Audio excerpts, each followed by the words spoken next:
네, 여야의 유력 인사들이 차기 대선 도전을 공식화하면서 8개월여 앞으로 다가온 정치권의 대선 시기에도 빨라지고 있습니다. 민주당에서는 경선 연기를 둘러싸고 대선 주자 사이 갈등이 깊어지고 있고, 야권에서는 윤석열 전 검찰총장의 행보를 두고 논란이 이어지고 있습니다.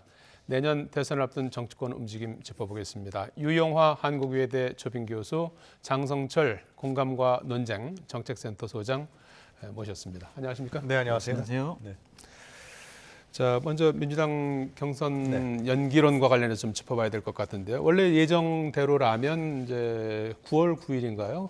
그 대선 180일 전에 대선 후보를 뽑도록 돼 있죠. 9월 9일 날 뽑아야 되는 거죠. 그렇죠. 예. 거기에 맞춰서 이제 경선 일정이 시작이 되려면 이제 뭐 다음 달부터는 뭐 시작이 돼야 되겠죠. 다음 주부터 이제 예비 후보 등록을 그렇죠. 받게 되는데. 그러니까 이제 그걸 빨리 결정을 해야 되는 시점이에요. 네. 근데 어제 송영길 대표가 원래 결정을 하려고 하다가 조금 이제 밀어놓은 상태 아니겠습니까? 네. 어느 쪽으로 지금 뭐 무게 중심이 쏠리는 건가요? 뭐 주말에 이제 그 대권 주자들을 만나고 예. 아마 내일 정도 최고위원회에서 결정을 내리려고 하는 것 같더라고요. 예. 더 이상 미룰 수가 없겠죠. 왜냐하면 이것이 지금 이제 그 66명의 의원들이 의총을 연판장을 돌려서 의총을 소집해 놨잖아요. 예.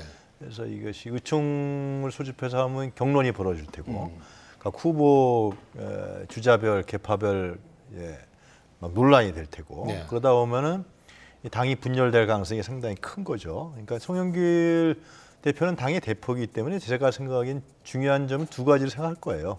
하나는 첫 번째는 정권 재창출이라는 문제, 자기 임기 중에 벌어지는 문제 아닙니까, 대선이. 예. 그리고 두 번째로는 경선이 끝난 다음에 어느 후보가 1위가 되든 간에 이것이 다 결합을 해야 된단 말이죠.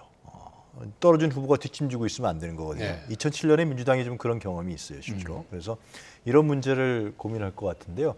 근데 이제 아무래도 대표 입장에 봤을 때는 뭐 여러 가지 검토를 하겠지만 당원 당규를 바꿀 만큼 현재 주장하고 있는 뭐 흥행 문제라든가 아니면은 그 뭐 국민의힘과의 비교 문제가 당원 당규를 바꿀 만큼의 그러한 중요한 논제냐, 이런 문제가 당대표로서는 고민할 수밖에 없겠죠. 오늘 내일 얘기 들어와서 아니면 원칙대로 갈 수밖에 없을 것 같고요. 그다음에 두 번째 중요한 건 저는 이제 이 의총에 말씀하시겠지만 연판장을 돌린 건 그건 잘못했다고 봐요. 설득과 논리를 해야 되는 문제지 공론화시켜서 그거를 그러면 세력 싸움으로 가겠다는 거거든요. 그럼 1인 이재명 후보가 결코 승복하지 않을 것이다. 그런 판단이 듭니다. 예. 지금 말씀하신 것처럼 민주당 전체 의석수의 30%가 넘는 60여 명의 국회의원들이 지금 의총을 이제 소집해 놓은 상태예요. 다음 주 화요일에 열자 이렇게 돼 있는 거죠. 예. 그러니까 이제 이재명 지사 측에서는 만약에 의총이 성사되면 파국이다 이렇게 반발하고 있고, 또 일각에서는 이 경선 일정 자체를 의총에서 논의할 그럴 사안이 아니다. 이제 이런 이제 논리적인 어떤 주장도 있어요. 근데 이제 당원 단계에 보면은요, 예. 그 의원들의 최종 의사 결정의 최종적인 논의의 장소는 의총이 맞아요. 그것을 물론 이제 뭐 전국위원회에 가서 당원들의 뜻을 묻는 것도 맞지만, 이것은 의원들이 세력 싸움을 하고 있지 않습니까? 그렇다면 공론화된 그런 장소에서 한번 논의를 해보는 것도 나쁘지 않다라는 생각이 듭니다. 네. 논의를 하더라도 결국엔 송영길 대표의 결단에 의해서 정해질 문제다라는 생각이 들고요. 네. 저는 이 경선 논란 자체가 상당히 좀 부적절하다고 봐요. 당원 88조에 분명히 나와 있지 않습니까? 우리 교수님께서 잘 말씀해 주셨듯이 그것을 변경할 만한 큰 이유가 없어요. 그렇기 때문에 이러한 것들은 원칙대로 가는 것이 좋다. 그래야 나중에 논란도 최소화되고 결국에는 그것이 이긴다라고 말씀드려요. 그래서 이 부분만큼은 복잡하게 생각하지 말아라. 단순하게 그냥 약속을 지키면 된다. 그렇게 말씀드립니다. 네. 지금 송영길 대표가 오늘과 내일 대선 주자들을 잇따라 만나서 의견을 들어보고 최종 결정을 내리겠다는 입장인데요. 물론 이제 뭐 연기하자 말자가 될지 아니면 뭐 당무위원회에서 결정을 하게 되나요? 송영길 대표 입장은 이제 당무위원회에다가 이제 만약에 연기를 한다든지 하면은 거기서 논의를 하겠다는 입장인 것 같은데요. 연기를 안 한다 그러면 이제 대표가 결정하겠죠. 예. 그건 뭐 일정대로 하겠다. 예. 그러면 그거는 이제 다 정리가 되는 거니까요. 예. 그래서 아무래도 그런 아까도 말씀드렸습니다만 이제 그 경선 연기를 주장하는 대선 주자들과 지금 이재명 지사하고 얘기를 다 들어보겠죠. 어느 쪽의 의견이 더 타당한 것인지, 명분이 있는 것인지 이런 부분이 있죠. 그런데 이제 결국은 제가 생각하기엔 그래요. 경선 연기를 하든 안 하든 간에 민주당이 결정해야 송 대표하고 민주당 내에서 하겠지만은 제일 중요한 것은 이 분열되면 안 된다는 거거든요. 단일 대우로 가야 됩니다. 그러니까 경선 연기를 하더라도 다 함께 해야 되는 거고 아니다 그러면은 함께 그것에 승복하고 나가야 되는 측면들이 제일 중요하다고 생각이 들어요. 근데 네. 저는 아마 이재명 지사가 그래 2달 연기할 수 있어. 그런 통큰 양보를 한다 그러면은 얘기는 달라지겠죠, 확실히. 네. 그런데 이재명 지사는 지금 그런 리스크를 감수할 이유가 별로 없겠죠. 당연히 이 1위를 달리고 있고 빨리 확정을 지려고 그런 것이고요. 그러한 위험도를 가질 만큼 당내에서 이재명 지사가 주류 세력은 아니잖아요. 아마 주류 세력이라면 그럴 수 있을 거라고 보여져요. 근데 비주류 세력이기 때문에 그 위험도가 클 거예요, 실제로. 그런 측면이 분명히 있다고 들기 때문에 이제 뭐 이 문제에 대해서 이제 송 대표가 결국 결단을 내릴 수밖에 없을 것 같아요. 없을 것 같은데 이런 생각도 좀 들어요. 그러니까 이것이 이제 9월 8일 날 선거를 할 때 이제 결선 투표가 있거든요. 네. 그래서 저는 2, 3위 주자들이 결선 투표를 지금 노리고 있는 것이 아니냐. 이런 이재명 지사는 분명히 안 한다고 분명히 얘기했잖아요. 자기 언어로 얘기했단 말이죠. 그렇기 때문에 결선 투표에서 지금 반 이재명 전선 같은 걸 구축을 해서 결선 투표에서 그걸 모아서 이기려고 하는 그러한 전술적인 정치적 전술 셈법도 갖고 있는 것이 아니냐. 그래도 이재명 지사를 자기만 한다 이런 좀 몰고 뭐 그런 것 같은데요. 이거는 송영길 대표가 빠른 시일 내에 저는 의총을 안 했으면 좋겠습니다. 빠른 시일 내에 결정을 해서 지금 국민의힘 같은 경우는 36살의 젊은 신예가 변화와 혁신을 얘기하고 있잖아요. 그런데 네. 민주당은 지금 당 경선 룰 갖고 연기하냐 안 하냐 갖고 이거 갖고서 서로 간에 싸운다. 네. 국민들이 봤을 때는 참 한심하다 이렇게 생각할 수 있을 것 같습니다.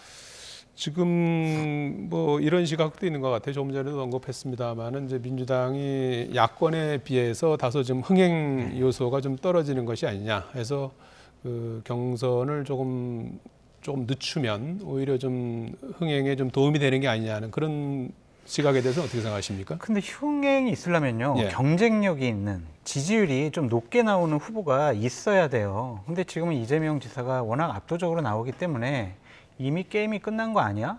그러니까 좀 시간을 끌면서 변수를 좀 만들어 보는 게 좋겠다라는 측인데 저는 이것도 옳지 않다고 생각을 해요. 시간을 끌게 되고 시간을 미루게 되면 예. 경쟁력 후보가 갑자기 짠 하고 나타날 수가 있겠습니까? 그것도 옳지 않은 것 같고요. 66명이 의총을 하자고 연판장을 돌렸습니다. 그러면은 170명 의원들한테 다 돌렸을 거예요. 근데 서명하지 않은 의원이 대략 100여 명 된다라는 얘기는 이재명 지사의 입장에 서는 의원이 100명 정도 된다라고 우리가 판단할 수밖에 없습니다. 그렇다면 이재명 지사가 민주당 의원들에게 있어서 상당히 만만치 않은 세력을 구축하고 있다.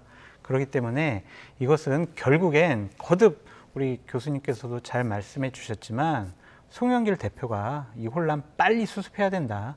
다음 주 넘기지 말고 빨리 결정하지 않으면 이거 갖고 정말 감정 싸움이 많이 심해질 거예요. 그럼 나중에 경선 치르더라도 상당히 위험한 요인이 될 것이다 라고 말씀드립니다. 예. 저는 경선 연기보다 더 중요한 문제는 네. 민주당 경선에서 국민 참여 폭을 넓히는 겁니다. 그것을 어떻게 넓혀서 그러면 참여를 넓히면은 관심이 고조되는 것이고 주목을 받는 것이거든요. 그러한 부분을 더 고민해야 되는 거죠. 예를 들면은 지금 여론조사는 지금 안 들어가 있거든요. 국민선거인단이에요, 완전히 다. 권리당원은 국민선거인단에 포함되고 지금 각 캠프마다 국민선거인단 모집하라고 지금 제가 보기에 난리가 났어요. 조직선거거든요. 그럼 새로운 사람이 들어올 수도 없어요. 당내 조직 기반이 없거나 국회의원들 자기 참여하지 않는 사람들 같은 경우는 참여가 힘든 게 지금 뭐 민주당의 대선 후보 경선 방식이에요. 이거 고쳐야 되지 않겠습니까? 그래야지만 경선이 흥행하는 것이죠. 당내끼리만 하면은 누가 군심들이 어떻게 되나 그냥 보자 뭐 이 정도 수준이 되겠죠. 경선 과정에 국민의 여론이 반영이 그러니까 안 됩니까? 2002년도에 네.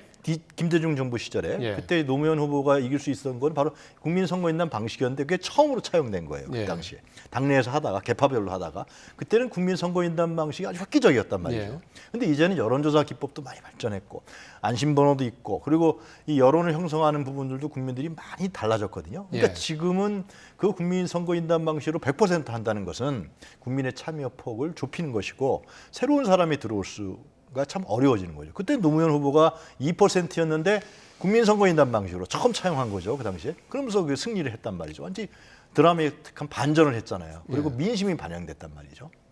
이런 점들을 저는 이런 점들을 좀 후보들이 자신 있게 얘기해야 더 지지율이 올라가는 거 아니냐. 예. 저는 그런 생각 듭니다. 자, 이번에는 뭐 야권 상황을 좀 짚어보죠. 야권 지지율 선도인 윤석열 전 총장이 이달 말에 대선 출마를 선언하겠다는 입장이에요. 날짜까지 지금 나와 있어요. 27일쯤. 네. 뭐 27일이 일요일이니까 뭐 월요일이 되든가 또는 뭐 일요일이 될 수도 있고 뭐 그 전이 될 수도 있을 것 같기도 하고 그런데 문제는 이제 국민의힘에 합류를 하느냐 마느냐 또는 언제쯤 하느냐 이 부분이 좀 오락가락하는 것 같아요. 이거는 큰 문제가 아니라고 봐요. 예. 기본적으로 윤석열 총장과 측이 제3지대를 만들거나 제3신당을 창당을 해서 대선 후보가 되겠다고 한 번도 얘기한 적이 없어요. 예. 그리고 시점상의 문제지 국민의힘에 들어가서 국민의힘 후보가 되겠다라고 얘기한 적도 많거든요. 그러니까 이것을 갖고 왜 국민의힘 입당한다라는 얘기를 왜 빨리 안 밝혀? 이런 식으로 압박을 가하는 것 자체가 저는 상당히 부적절하다고 보고요. 예. 정치사 참여 선언을 27일 날 하게 되면은 예를 들면 하게 되면 그때 저는 대한민국을 이런 나라 만들겠습니다. 제가 정치하는 이유는 이런 겁니다. 라는 비전을 밝히고 그 이후에 민심을 얻는 행보를 하고 그 이후에 적절한 정치적인 판단을 통해서 국민의힘에 입당하는 그런 절차를 거치면 된다. 이것은 논란거리나 분쟁거리가 되지 않는 것이다. 이 부분 가지고 윤석열 총장 측이나 국민의힘 측이 서로 감정 싸움할 필요가 없다라는 생각이 듭니다. 예.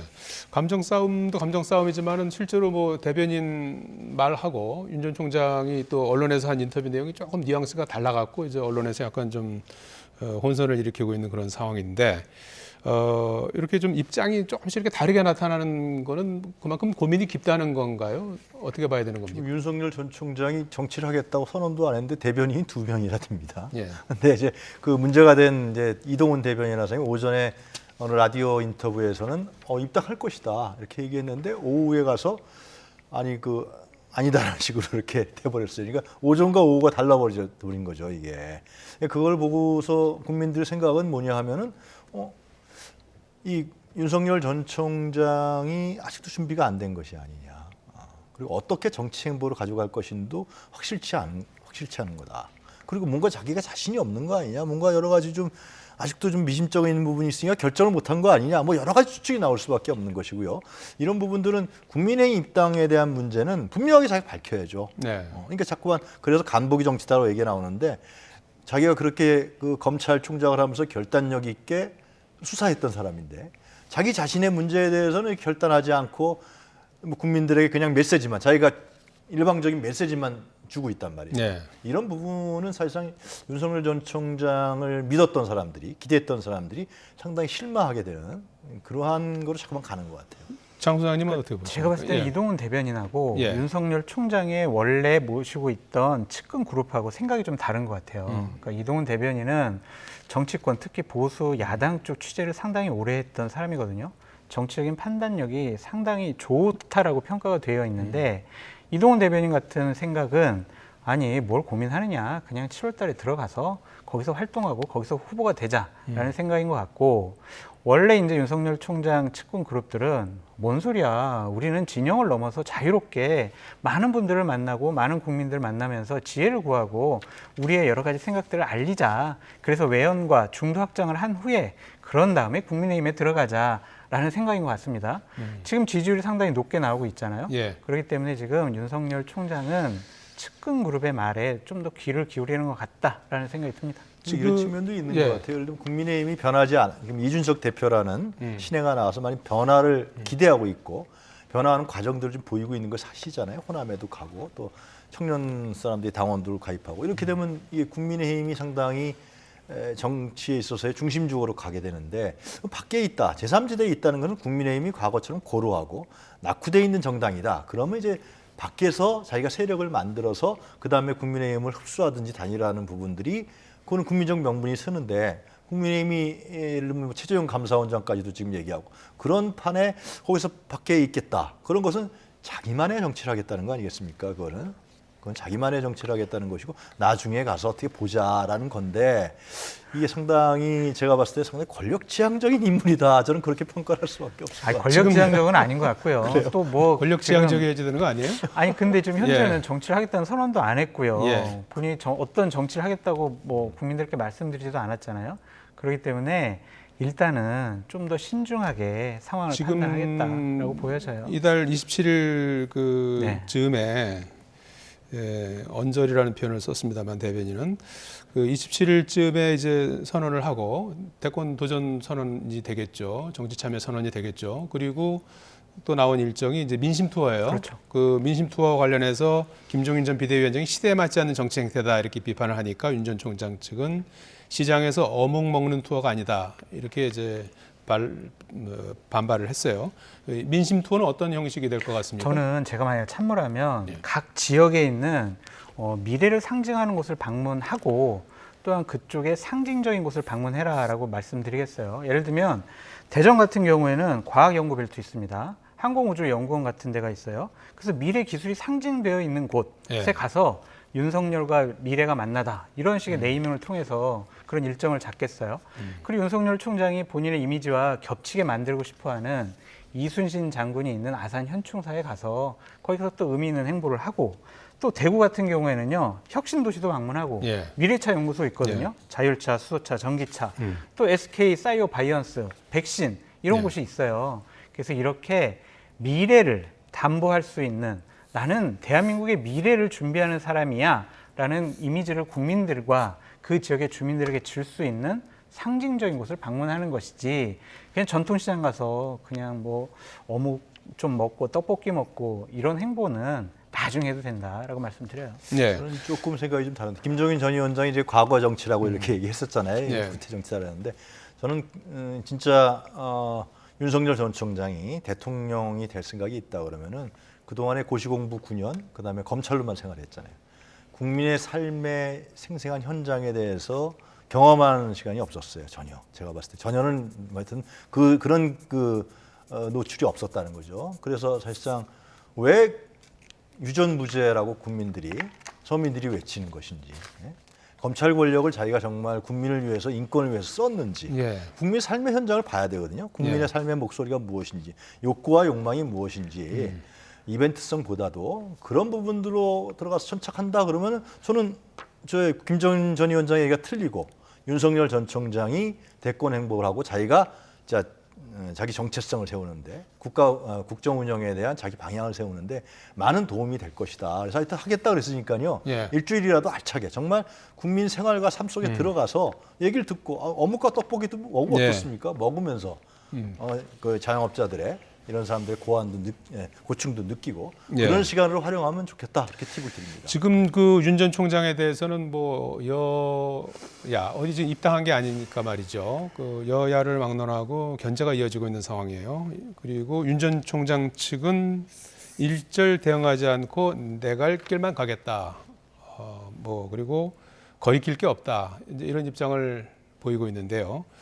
이제 앞으로도 더 이제 도덕성, 그다음에 국정 운영 철학 이런 부분에 대한 검증이 더 거세질 텐데 그럼요. 어떻게 좀 무난하게 통과할 수 있을 거라고 보십니까, 장 소장님? 이게 제일 우려스러운 거죠. 예. 본인 길만 가겠다라고 하는 것은 정치인으로서 아직 제대로 된 정치적인 판단력을 못하는 것이다라는 생각이 들어요. 예. 정치인이 되겠다라는 것 그리고 대권 후보가 되겠다라는 것 필수 과제 중에 하나가 검증입니다. 예.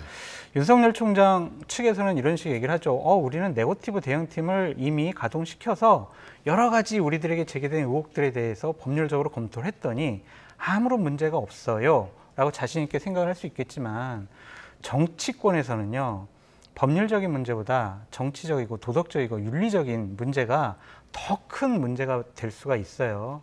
이런 부분에 대해서 준비를 잘 하셔야 된다라는 생각이 들고요. 예.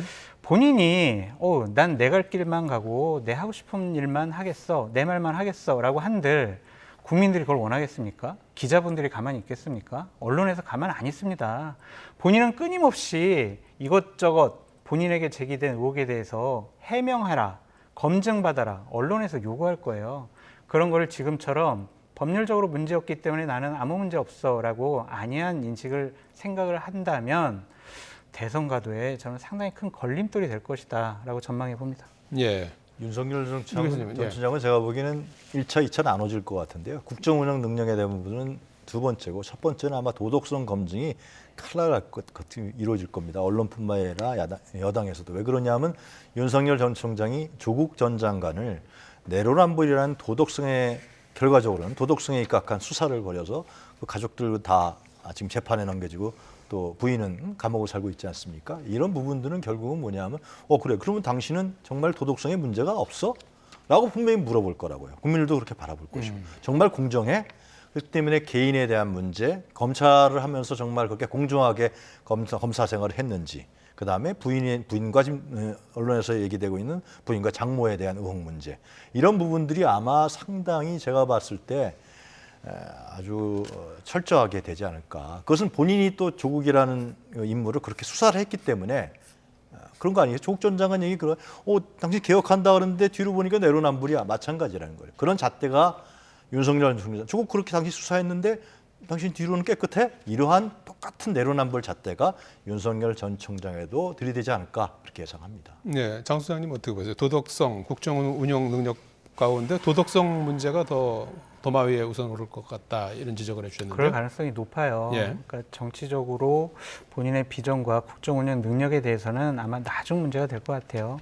교수님께서 말씀하셨듯이 처음부터 아마 여러 가지 의혹을 야권에서도 제기할 수 있고 언론에서도 제기할 수가 있을 텐데 처음 해명과 의혹에 대한 적극적인 대응이 제대로 되지 않으면요 상당히 대선 가도가 어려워질 가능성이 높기 때문에 윤석열 총장 측에서는 정말 이 부분에 철두철미한 대비가 필요하다라고 말씀드려요. 예, 그리고 국민의힘이 영입에 공을 들이고 있는 것으로 알려진 최재형 감사원장 어제 국회 법사위 전체 회의에 나와서 조만간 거취를 정리하겠다고 밝혀서 화제가 됐는데 잠시 들어보시겠습니다. 네, 최근에 저희 거취 또는 제가 어떤 다른 역할을 해야 되지 않느냐 이런 부분에 대해서 언론이나 정치권에서 많은 소문과 억측이 있는 거 잘 알고 있습니다. 이 부분에 대해서는 제가 제 생각을 정리해서 자, 지금 조만간 여야를 재직 중에 선거에 나간다는 얘기가 나오고 이런 것들이 정치적 중립을 위해서 바람직한 현상입니까? 어떻습니까? 그 부분에 대해서는 다양한 판단이 있다고 생각합니다. 자, 최재형 감사원장 대선 출마 같은 정치 참여를 선언할 것이다는 보도가 이미 나오고 있어요. 어떻게 예상하십니까? 그러니까 지금 제가 듣기에는 그 국민의힘이라든가 야권에서 윤석열 전 총장의 검증 부분에 대한 불안정성이 있기 때문에 그 대안으로서 최재형 감사원장을 생각한다는 얘기를 좀 들은 바가 있어요. 실제로 그런 생각을 고려를 할 수 있을 것 같아요. 왜냐하면 최재형 감사원장이 걸어온 길이 보수층 있는 분들이 상당히 호감이 가는 그런 걸어온 길들이 있어요. 부친께서는 6.25 전쟁 참전 용사죠. 그리고 판사 생활을 했죠. 그리고 물론 더 이제 나중에 검증이 되면 모르겠습니다만 미담도 갖고 있고 언론에 발표도 했다는 그렇기 때문에 큰 의혹이 없지 않겠냐 이렇게 이제 바라보기 때문에 안정된 그러한 이제 주자로 생각을 하는 것 같아요. 근데 이제 또 상당히 문제가 있는 거죠. 뭐냐면 지금 현직 감사원장인데, 근데 내년 1월이 만기인데. 1월 1일까지 임기가 끝나는데 중도 사퇴한단 말이죠. 이 문제를 어떻게 해명할 것이냐는 문제. 그리고 감사원장은 여러 기관장이 있지만 어떻게 보면 검찰총장보다 더 정치적 중립성과 독립성이 요구되는 자리인데 중도 사퇴하고 대선 후보에 그것도 야권으로 나간다? 이런 문제에 대해서 국민들이 어떻게 바라볼 것이냐는 문제가 있고요. 그다음에 세 번째로는 이제 원전 감사를 했잖아요. 근데 그 원전 감사했을 때 이제 임종석 전 시장은 막 반발했단 말이죠. 정치적인 부분이다. 정치적 논란이 있었단 말이죠. 그러면 만약에 중도에 사퇴하고 나와서 대선 후보로 뛰게 된다 그러면은 그럼 그 완전 그 감사한 것도 정치적인 생각을 갖고 있었던 거 아니야? 이렇게 또 얘기가 나올 수가 있단 말이죠. 그래서 제가 후자에 얘기한다는 부분들을 최재형 원장이 명확하게 해명할 수 있어야 된다. 이런 부분들을 국민들에게 설득할 수 있어야 된다. 뭐 그런 판단이 좀 듭니다. 예. 조국 전 장관이 윤석열 전 총장, 최재형 감사원장을 염두에 거론하면서 사정기관 출신 인사의 출마를 법으로 막아야 된다는 입장을 내놨어요. 이전에도 윤석열 출마 제한법 이런 부분을 거론해서 이제 차별 논란이 일기도 했었는데 이 부분에도 어떻게 봐야 되는 겁니까? 참 우리가 그 말에 논평을 해야 되냐라는 가치가 있는 말이 아니다라는 생각이 들어요. 만약에 제가 예. 전직 법무부 장관은 부인이 구속됐거나 아니면 본인이 재판을 받으면 SNS를 하면 안 된다라는 법을 발의하겠다라고 하면 어떻게 생각을 하겠습니까? 이건 말도 안 되는 생각이 들고요. 예. 제발 조 전 장관 입 다물고 국민들한테 좀 사과하고 반성하는 모습 보였으면 좋겠습니다. 예. 그리고 부인 재판이나 좀 신경 써라라고 말씀드리고 싶고요. 관종도 아니고 오지랖 넓게 뭐 하는 일입니까? 본인이 국민들에게 많은 분노와 실망을 줬습니다. 그거에 대해서 책을 출판하면서 본인 변명을 했죠. 그거에 대해서 또 많은 국민들은 실망하고 또 분노해하고 있습니다. 이런 부분에 대해서 표창장 위조하고 인턴 증명서 위조하고 민정수석이 사모펀드에 투자하는 이런 정말 파렴치 않은 행위를 한 부분에 대해서 사과해야지 이렇게 차별금지법을 제정하겠다고 하는 민주당 출신의 민주당에서 지명하고 임명한 이런 전직 법무부 장관이 이런 얘기하는 것 자체가 상당히 부적절한 일이다라고 말씀드려요. 예. 지금 그 질문에 조금 더 좀 집중을 좀 해주셔서 말씀해 주시면 좋겠고요. 최재형 감사원장 같은 경우에 이제 임기가 1월 1일까지잖아요. 그러면 이제 한 다음 달에 만약에 출마 선언한다 그러면 중도에 네. 사실 이제 포기하고 출마를 이제 선언하는 그런 입장인데 사실은 그런 부분들에 대한 좀 설명이 있어야 되는 거 아니겠습니까? 근데 그건 뭐 여권에서 만약에 나온다면, 충분히 이제 문제를 제기할 수 있는 부분인데 최재형 감사원장 누가 대권 후보로 만들었습니까? 예. 아니 정권에서 여러 가지 부적절한 일을 한 것, 그리고 행정부에서 부적절한 일을 한 것, 그런 것들을 감사원장으로서 감사원 직원들을 동원해서 감사한 게 뭐가 문제입니까? 그러면 행정부가 그러니까 중도에 임기 중도에 이제 포기하고 이제 대선 출마하는 부분. 그 부분은 본인의 선택의 문제라고 생각이 들고요. 괜찮다. 예. 정치적으로 당신은 이 부분에 대해서 해명해라, 책임져라라고 하는 것은 예. 그분이 이제 감당해야 될 몫인데 그거 자체를 법으로 제한한다라는 것은 말도 안 된다라는 생각이 듭니다. 예. 거기도 추가로 더 말씀하시겠습니까? 아니 그러니까 이제 그 지금 문제 제기되는 것은 이제 중도에 사퇴하는 문제라든가 정치적 중립성과 독립성을 가장 엄격하게 지켜야 할 감사원장이 중도 사퇴해서 대선 후보로 나간다. 이 문제 아니겠어요? 근데 이제 그런 거는 충분히 지적할 수 있지만은 저도 같은 생각인데요. 그걸 법으로 규정한다는 것은 그럼 우리나라 어느 국민이나 40세 이상이면은 대통령 선거에 나갈 수가 있잖아요. 위헌 요소도 있다고 생각합니다. 자, 그리고 지금 대선을 앞두고 민주당이 해결해야 할 최대 과제 중 하나가 이제 부동산 민심을 이제 수습하는 문제인데 어제 경론 끝에 이제 결론을 낸 것 같아요. 종합부동산세 그 1가구 이제 1주택 대상이 되겠죠. 숫자가 그동안 좀 많았다 이제 해서 그거를 이제 상위 한 2%로 좀 줄이고 양도소득세를 좀 낮추는 그런 이제 내용의 세제 완화 그 안을 확정했는데 부동산 민심 잡기에 좀 도움이 될까요? 어떻게 평가하십니까? 가장 논란이 됐던 부분이 종부세 아니었습니까? 예. 그래서 이제 민주당에서도 경론이 벌어졌고요. 정책의총에서. 그런데 이 문제는 그러니까 그동안에 민주당이 표방했던 부자감세라는 게 이제 재분배 정책인데요, 결국은. 징벌적 과세를 통한 재분배 정책인데 이 문제와 현재의 현실적인 문제, 부동산 가격이 폭등함으로써의 현실적인 문제를 어떻게 풀어나갈 거냐. 그리고 세 번째는 대선이라는 문제가 있겠죠. 유권자의 표라는 문제가 있기 때문에 이 문제에 대해서 결국은 민주당은 현실적인 문제를 택한 것 같아요. 제가 봤을 때는 적절했다라는 생각이 드는데요. 그러니까 이것이 18만에서 이제 1가구 1주택이라는 문제란 말이죠. 1가구 1주택이라는 문제인데 결국은 1가구 1주택을 가진 사람이 이번에 부동산 가격이 올라가면서 종부세를 내야 된다. 이런 부분에 대해서는 상당히 불만을 가질 수밖에 없는 것이죠. 그러니까 그것을 2%로 규정하면은 사실상 본래의 종부세 대상자로 환원된다라는 겁니다. 그러면은 그 종부세의 취지나 그런 것도 그냥 살릴 수 있기 때문에 저는 이 문제에 대해서는 왜냐면 그분들은 또 그렇게 생각할 수 있거든요. 아니 내가 뭐 부동산 가격 올린 거 아니잖아. 정부에서 올린 거 아니야? 이런 불만을 가질 수밖에 없는 것이고 또 1가구 1주택을 갖고 계신 분들 중에서 이번에 주택 가격이 오른 분들은 또 그거를 뭐 팔아서 다주택자라든가 투기 수요보다도 그냥 노후에 살려고 하는 분들, 그 속에서 안정된 삶을 하려고 하는 분들도 꽤 될 거라고 여겨져요. 그런 분들에게 예를 들면은 집값이 올랐다 그래서 또 증세를 한다. 그런 부분들은 기본적인 어떤 세제 원칙에도 전 어긋난다라는 생각이 듭니다. 네. 부부가 이제 공동 명의로 갖고 있는 경우에 대한 기준은 이제 추후에 논의한다고 하는데 말이죠. 일단 그 지난달에 한번 부결까지 됐었고 이번에 이제 표결까지 했다고 해요. 그 자세한 내용은 공개가 안 됐습니다만 상당한 이제 내부 진통이 있었던 것 같은데 결과적으로 이제 부동산 특위안대로 이제 통과가 되지 않았습니까? 어떻게 평가하십니까? 저는 대선을 위해서 서로 양보했다는 생각이 들어요. 네. 그러니까 김진표 위원장의 말에서 우리는 이것을 추측해 볼 수 있습니다. 김진표 위원장은 이렇게 얘기했습니다. 재보선 패배 원인이 부동산 민심이다. 이를 잡지 못하면 대선에서도 패배하는 것은 필패다라고 얘기를 했어요. 그래서 결국에는 4년 넘게 추진해왔던 정책을 수정하려고 했던 겁니다. 저는 집권 세력이 이러면 안 된다고 생각이 들어요. 어떻게 과세 대상을 비율로 정합니까? 집값은 항상 변합니다. 예. 그러면 우리는 내년에 종부세를 낼 집이다라고 생각할 수가 없어요. 결국에는 이거는 조세 법률주의와도 맞지가 않습니다. 이런 법안을 만들었던 것 자체가 저는 집권 여당이 무능력하고 대선만 바라보는 정당이다라는 자기 고백적인 행동이다라고 말씀드려요. 예.